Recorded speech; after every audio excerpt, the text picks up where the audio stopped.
তো প্রিয় দর্শক, আজকে আমাদের এপ্রিল মাসের যে ট্রেনিং সেশন ছিল 24, 25, 26, 27, আজকে 24 তারিখ আজকে শুরু হলো।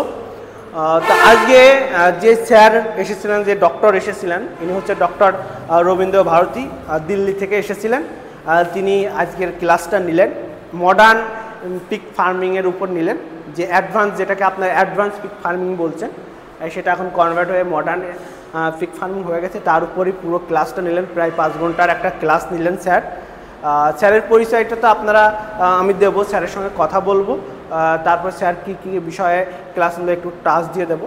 তো আমাদের ট্রেনিং সেন্টারটা সেরা কেন বলবো, যে আমরা নিজেরাই ট্রেনিং দিচ্ছি না, অভিজ্ঞ খামারিরাই ট্রেনিং দিচ্ছে না, আমাদের এখানে অনেক সায়েন্টিস্ট এবং ডক্টররা আসেন, তারা নিজেরা চাষিদেরকে শেখাচ্ছে কিভাবে আপনারা ফার্মিং করবেন, ফার্মিং করলে কি কি বেনিফিট আছে, বর্তমান ফার্মিং কেন ভালো একটা পর্যায়ে রয়েছে, এইসব ডিটেলস কিন্তু স্যারেরা আলোচনা করেন। আরও যেসব ডক্টররা বা সায়েন্টিস্টরা আসেন তারা রোগ মেডিসিন নিয়েও আলোচনা করেন। তো সব মিলিয়ে আমাদের ট্রেনিং সেন্টারটা একটা সুন্দরভাবে একটা ট্রেনিং অ্যারেঞ্জমেন্ট করে। তো নেক্সট ট্রেনিংয়ের ব্যাপারটা জানতে চাইলে অবশ্যই আপনারা আমাদের যে অফিসিয়াল ফোন নাম্বারটা রয়েছে, সেই অফিসিয়াল ফোন নাম্বার আপনারা যোগাযোগ করবেন।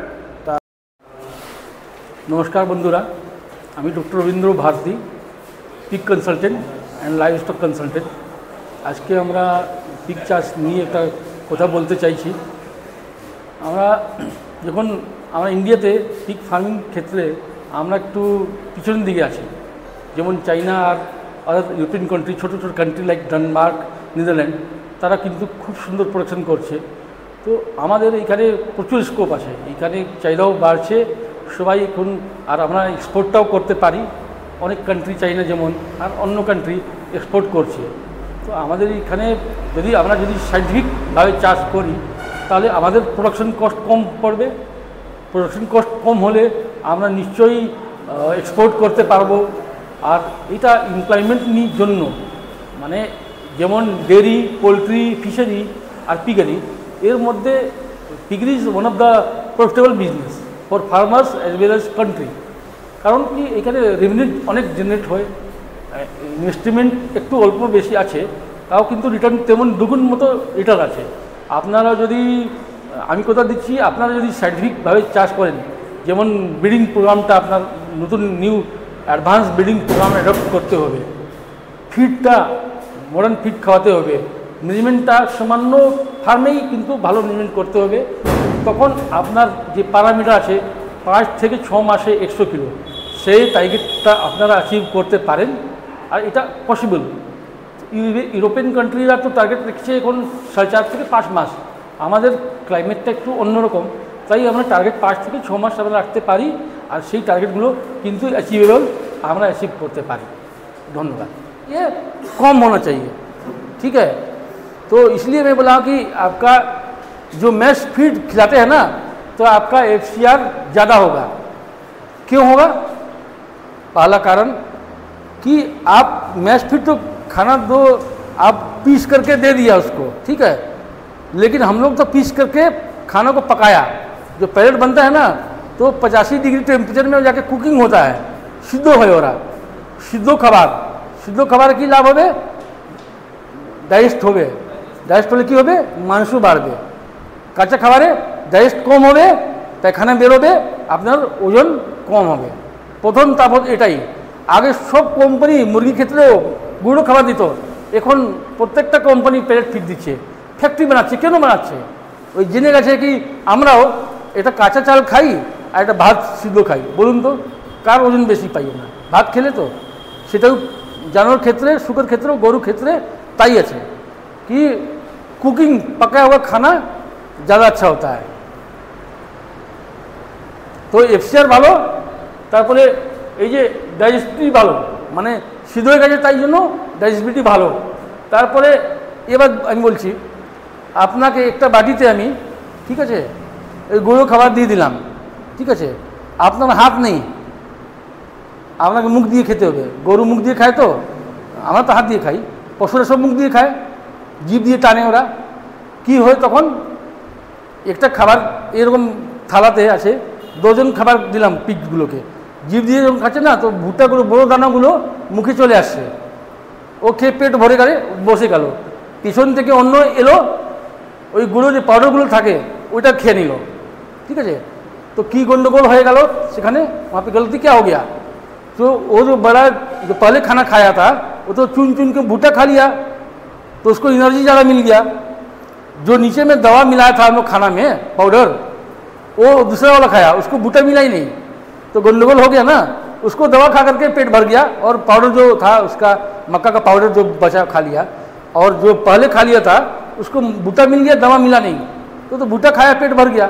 तो दोनों चीज़ मिलना होगा एक दाना एक खाना में। যেমন আমরা আলাদা করে যদি ভাত খাই, ঠিক আছে, আর আমরা ভাত খেয়ে নিলাম, অন্যজনে এলো ভাত ডাল মিশিয়ে খেয়ে নিল, তো কার ওজন ভালো হবে? যারা ভাত ডাল খেয়েছে।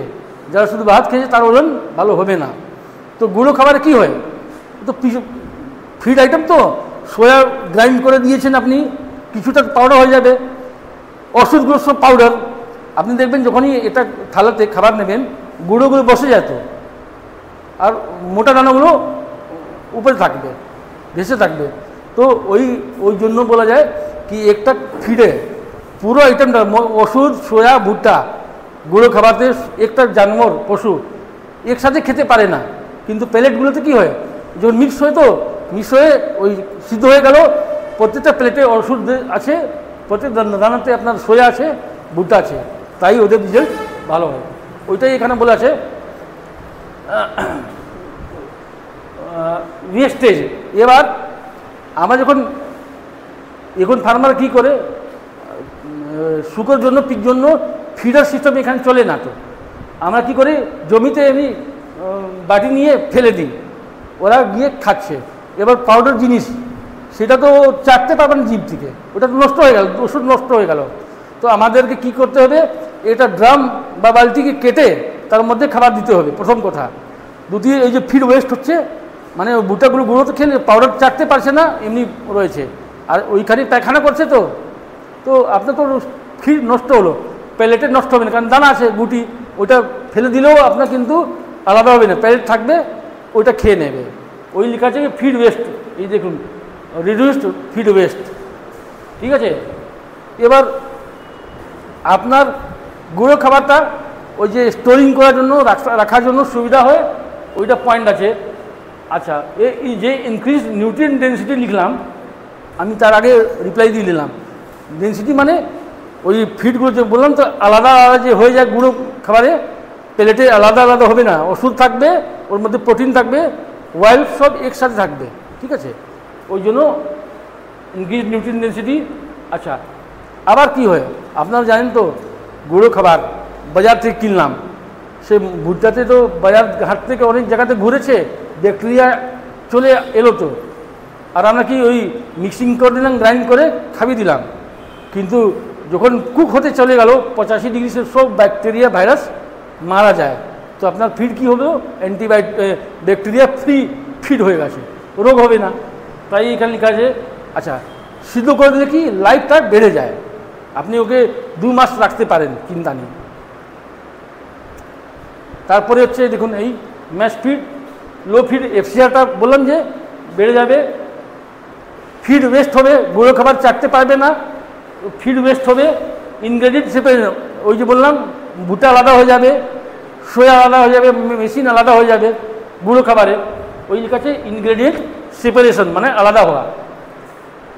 আচ্ছা, হ্যান্ডেল করা, স্টোর করা, আপনাকে সব ফিড নিলে তো আপনাকে ভুট্টা আলাদা বাস্তাতে রাখবেন, ওই সোয়া আলাদা বাস্তা রাখতে হবে, এই মেডিসিন আলাদা বাস্তা রাখতে হবে।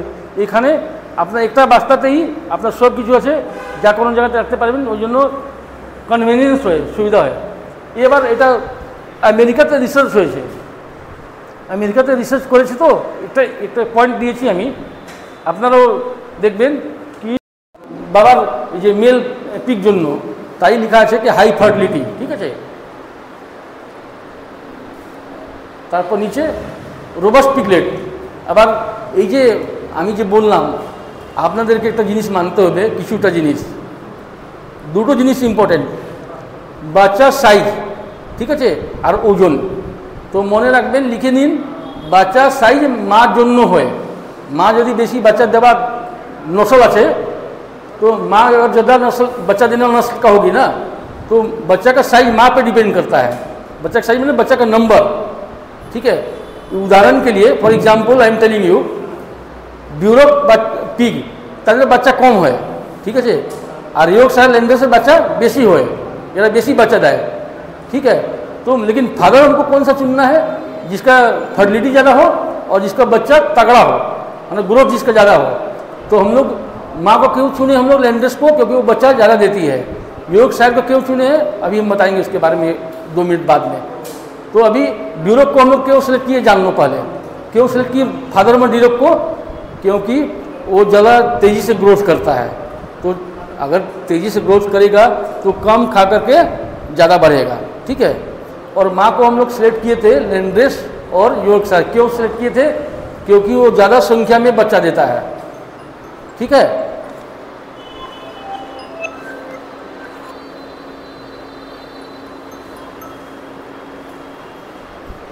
तारपर হচ্ছে गुड कन्फर्मेशन, मतलब देखने में अच्छा होना चाहिए, तगड़ा होना चाहिए। एफसीआर तो माँ का भी अच्छा होना चाहिए, फीमेल का भी अच्छा होना चाहिए। लीन मीट, ड्यूरोक का मीट दुनिया में सबसे अच्छा मीट होता है, याद रखना आप लोग। अगर कोई किसी को मीट का धंधा करना है ना, और फार्मर अभी क्या है अलग अलग एरिया का अलग अलग डिमांड है।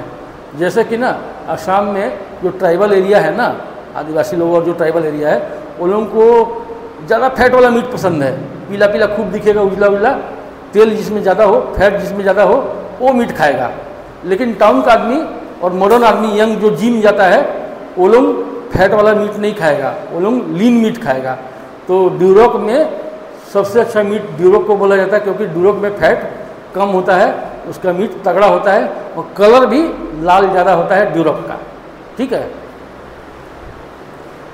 और फादर कैसा होना चाहिए, अब कोई सारा है मेल है वो गुस्सा वाला हो गया, आपके जाओगे ब्रीडिंग कराने के लिए उसको फार्म से निकाल के आपको मारने के लिए दौड़ेगा तो अच्छा बात नहीं है ना।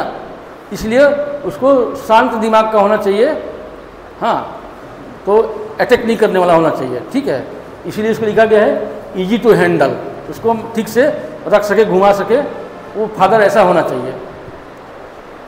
अभी इसलिए वो जो पॉइंट मैंने बताया ना, ब्रीडिंग पॉलिसी फॉर फिनिशर, अब आएंगे हम लोग का आप लोग के लिए, ठीक है।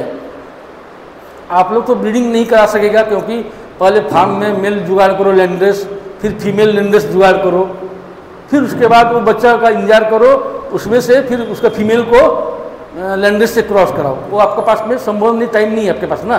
आपको तो पैसा लगाना फार्म में और 6 महीने में पैसा चाहिए, राइट। तो आप लोग को क्या करना पड़ेगा, सिंपल, आप लोग को ये करना पड़ेगा कि ड्यूरोक फीमेल मेल रखना ही पड़ेगा। अभी आप लोग यहाँ से ट्रेनिंग ख़त्म करके जाएंगे तो क्या खोजेंगे अपने एरिया में, ड्यूरोक मेल कहाँ है। तो आपका पहले कितना बाई कितना का रेशियो आप लोग को जानना जरूरी है, ठीक है। साइंटिफिकली ग्रोथ नहीं होगा, खाने में उसका वजन नहीं बढ़ेगा, तो बैलेंस करके प्रोटीन और ग्रोथ देना है। तो आप लोग को उम्र के अनुसार मैं एक आइडिया के लिए बताता हूँ कि 20% प्रोटीन, 18% और 16% इतना ही प्रोटीन का फीड बनता है। 5 तरह का फीड बनता है बच्चा का फीड। फर्स्ट जो बच्चा को फीड खिलाते हैं उसको बोलते हैं स्टार्टर फीड, ठीक है। क्या बोलते हैं, स्टार्टर फीड। कि स्टार्टर फीड कब से कब खिलाना है,